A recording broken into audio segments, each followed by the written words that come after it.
हाय, मैं हूँ विशाखा और आज हम बनाएंगे एक easy to follow workout routine. क्यों? क्योंकि इंडिया में तो कार्डियो का अलग ही क्रेज़ है, लेकिन हमारे मसल्स को तो डंबल्स चाहिए।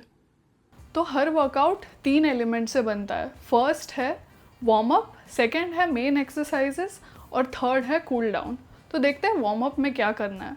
वार्म अप में basically knee rotations, waist rotations, hip rotations, अपनी बॉडी को तैयार करना है ताकि हम और हार्ड एक्सरसाइजेस कर पाए।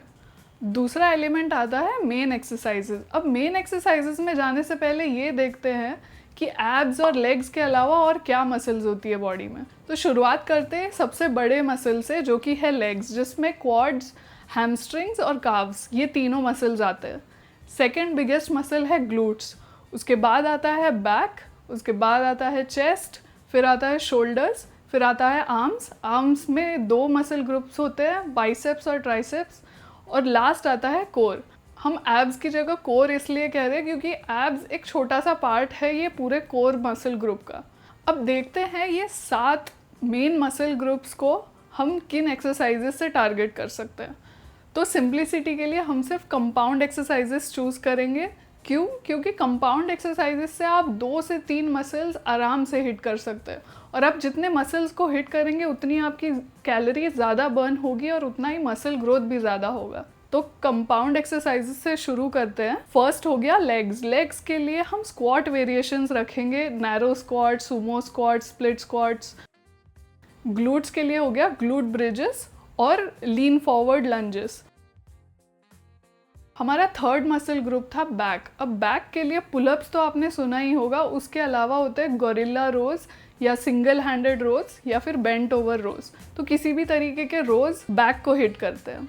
फोर्थ मसल ग्रुप है चेस्ट। चेस्ट के लिए पुशअप्स, पुशअप्स में मल्टीपल वेरिएशंस आते हैं। इसके अलावा चेस्ट प्रेस और इंक्लाइन चेस्ट प्रेस भी चेस्ट को हिट करते हैं। फिफ्थ मसल ग्रुप है हमारा शोल्डर्स। शोल्डर्स को हिट करने के लिए सिंपल रखेंगे पाइक पुशअप्स और shoulder press are more than enough. Sixth muscle group है हमारा आर्म्स। अब आर्म्स में 2 पार्ट्स होते हैं, जैसे कि मैंने पहले बताया था, जो कि है बाइसेप और ट्राइसेप। बाइसेप के लिए तो चिन अप्स या फिर बाइसेप कर्ल्स, ट्राइसेप के लिए नैरो पुशअप्स या फिर डायमंड पुशअप्स, और अगर वेट्स के साथ करना है तो tricep kickbacks are more than enough. तो लास्ट हमारा आता है कोर। कोर हमें हेल्प करता है स्टेबिलिटी के लिए, तो इसके लिए प्लैंक जैसी एक्सरसाइजेस बहुत यूज़फुल होती है।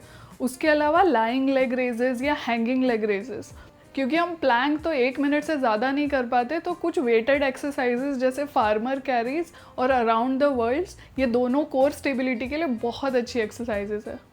तो जैसे मैंने कहा था कि कंपाउंड एक्सरसाइजेस को इजी भी किया जा सकता है, डिफ़िकल्ट भी किया जा सकता है और सुपर डिफ़िकल्ट भी किया जा सकता है। तो 2 एग्जांपल्स लेते हैं किस तरीके से हम वो कर सकते हैं।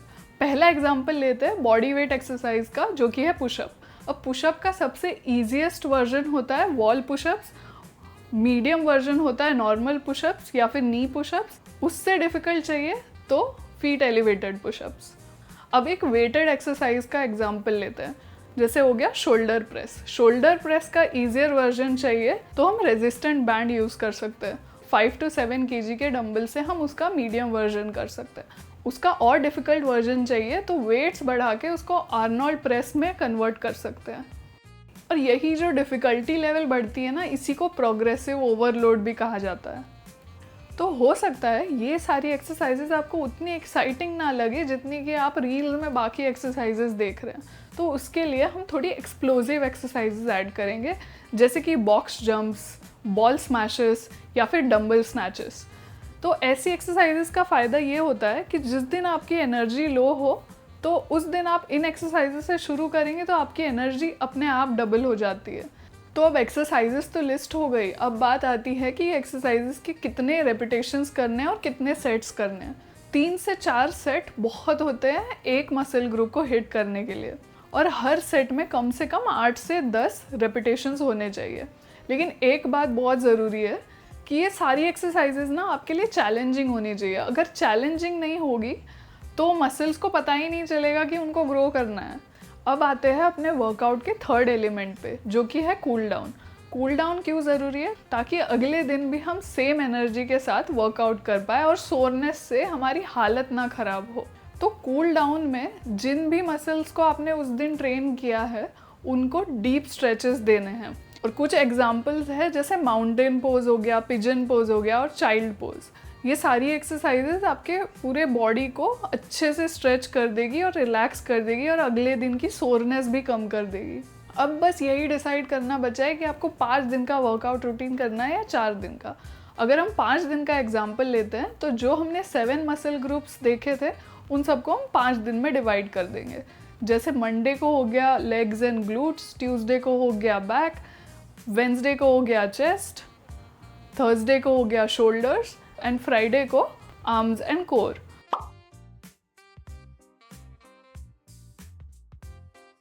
तो अगर आप 5 दिन वर्कआउट कर रहे हैं तो बाकी के 2 दिन ऐसे या ऐसे नहीं दिखने चाहिए। आप उसमें भी लाइट कार्डियो, लाइट रनिंग कर सकते हैं, या तो आप योगा भी कर सकते हैं जिससे आपकी फ्लेक्सिबिलिटी बनी रहेगी, आपकी मोबिलिटी भी बनी रहेगी। अब आप देखेंगे कि ये सारी एक्सरसाइजेस में या तो आपको डंबल्स की ज़रूरत पड़ेगी या तो रेजिस्टेंस बैंड की। एज अ बिगिनर आप 2.5 से 5 किलो के डंबल से शुरुआत कर सकते हैं, लेकिन अगर आपको ग्रोथ नहीं दिख रही है तो आपको और वेट बढ़ाना पड़ेगा।